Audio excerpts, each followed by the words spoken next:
qual que é o sentido dessa narrativa. Se ele está dormindo, se ele está na casa dele, se ele está rachando lenha ou está debulhando trigo, que diferença faz? Não é verdade? Por que isso foi registrado aí? Porque eira na Bíblia também Olha é lá. tipológica. A eira na Bíblia é o lugar onde a casca é separada do grão, não é? Igual aqui na nossa região, em São Paulo tem bastante, Minas também, nós temos os chamados terreiros de café, né? E as plantas, o trigo mesmo, onde esse processo é feito, hoje tudo automatizado, né? Então, a eira era o lugar onde se debulhava o trigo, separava a casca do grão. A eira é tipológica porque ela representa, em primeiríssimo lugar, quebrantamento. Ou seja, é a separação da casca e do grão. Agora, irmão, já que estamos falando sobre isso, só um parênteses. Se você conhece algo da história da igreja, especialmente a história mais recente, século XIX para cá, você vai ver que surgiram alguns homens que se chamavam eruditos bíblicos, auto-intitulados, e na verdade mentalmente eram mesmo, mas eles fizeram uma coisa horrorosa com a Bíblia. Foram instrumentos do diabo, não tem como dizer outra palavra. Muitos nós podíamos citar aqui. O Schleiermacher, o Rudolf Bultmann, o Adolf Harnack e muitos outros. O que eles diziam? Que a Bíblia, ela contém casca e grão. Ou seja, há textos que são realmente inspirados e há textos que não são inspirados. Então precisamos usar a nossa capacidade crítica para que então nós separemos da Bíblia a casca do grão. Então sopremos a casca para fora e fiquemos com o grão. Então quando eles liam os evangelhos, todos os milagres do Senhor, tudo que é sobrenatural é casca. Aquilo foi inventado, são histórias, não tem nada de sobrenatural. Entendeu? Então eles usavam a expressão, precisamos separar a realidade do mito. Senhores, essa história, esse grupo, né, que inventou essa história da Bíblia separar uma coisa da outra, é totalmente intelectual, é totalmente contra Deus. É o demônio mesmo, como ele falou. Porque a Bíblia é intocável. É Deus escrevendo através do homem. Ou o Espírito Santo. Se diz que foi ele que escreveu toda a Bíblia. Por isso que a gente tem que entender que as coisas que estão lá escritas só podem ser espirituais, não pode ser natural. E é isso que eu queria testemunhar. O próprio Pai Nosso fala lá que é seja feita a vontade de Deus, mas como que eu faço a vontade de Deus se eu não ouço Deus?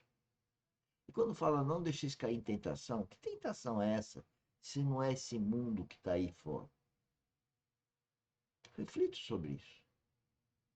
Eu acho que quem refletir com amor, procurando realmente Deus, vai encontrá-lo e vai mudar de vida. E se é um novo nascido já, ou já mudou de vida, vai ter mais revelações ainda. E isso provocou um imenso dano na casa de Deus, chamado movimento liberal, ou modernista, como alguns chamam, o liberalismo teológico, um dano na casa de Deus. Por quê? Na medida em que nós julgamos a Bíblia, se isso é inspirado ou aquilo É, não é inspirado, tem então a sentido. Bíblia não pode mais nos julgar. Nós é que somos juízes dela. O único julgamento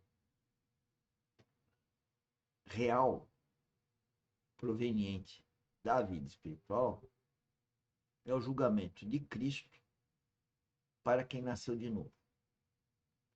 Então é como se fosse uma premiação. São os galardões, as coroas, a herança. Então ele vai apontar os erros de cada um de nós, que nascemos de novo, e vai lá dar uma premiação, que são as coroas. Está ligado à edificação de Cristo em nós. Porque quem nasceu de novo, então se diz cristão, é porque resplandece um Cristo pequenininho em si.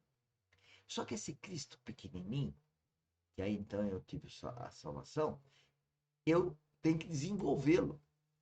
Como que eu desenvolvo? Tendo um relacionamento com Deus, uma vida espiritual E nessa vida espiritual, em função das circunstâncias más, a gente vai desenvolvendo Cristo em nós.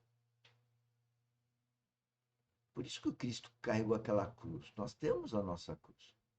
Até consagrando esse trabalho para Jesus Cristo. O cristão verdadeiro, ele é discípulo de Cristo. Ele vai corroborar com o governo de Cristo, o reino de Deus. O cristão verdadeiro entende que tudo que ele tem, o dinheiro no banco, a aplicação, carro, telefone, é tudo de Deus, não é nosso. Não é para o nosso deleite, mas sim é para a glória de Deus. Para isso eu tenho que ter um relacionamento espiritual.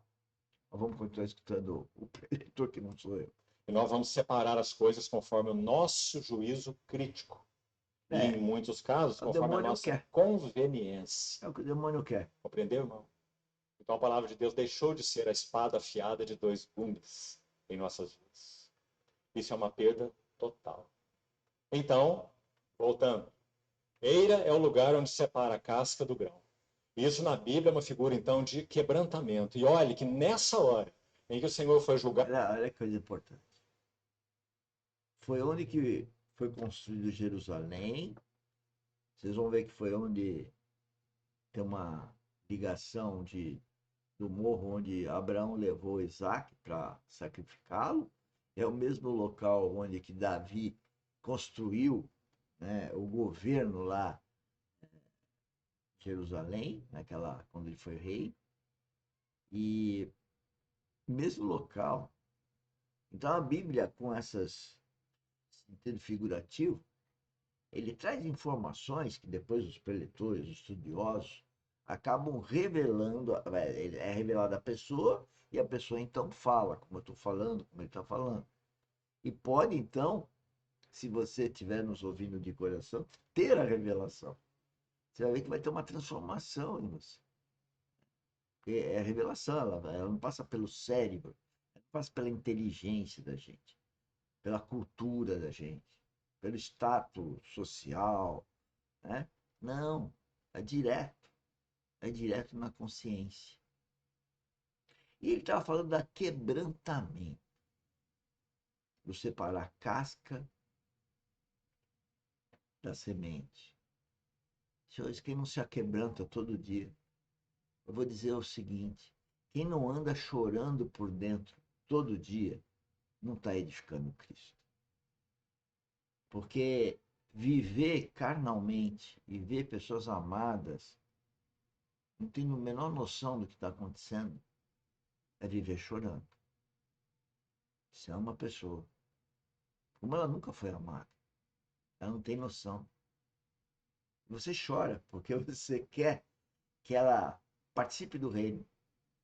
Você vê que ela não tem maturidade, ela não compreende, ainda te agride e não tem noção. É como se fosse é uma diferença abissal entre o novo nascido e o não maduro espiritualmente, vamos dizer assim. E Paulo fala isso quando ele fala de nenê espiritual. A Bíblia fala isso quando fala em maturidade, novo nascimento. O próprio Nicodemos, que era um cara lá no tempo de Cristo, abastado, capaz, inteligente, etc., não sabia disso. Portanto, não tinha vida espiritual. Foi a primeira vez que Jesus Cristo fala: é preciso nascer de novo. Julgar o seu povo por causa da atitude de Davi, lá está o Ornã debulhando trigo. E é isso que está acontecendo na vida de Davi. O Senhor está debulhando Davi. O Senhor está separando a casca do grão na vida de Davi.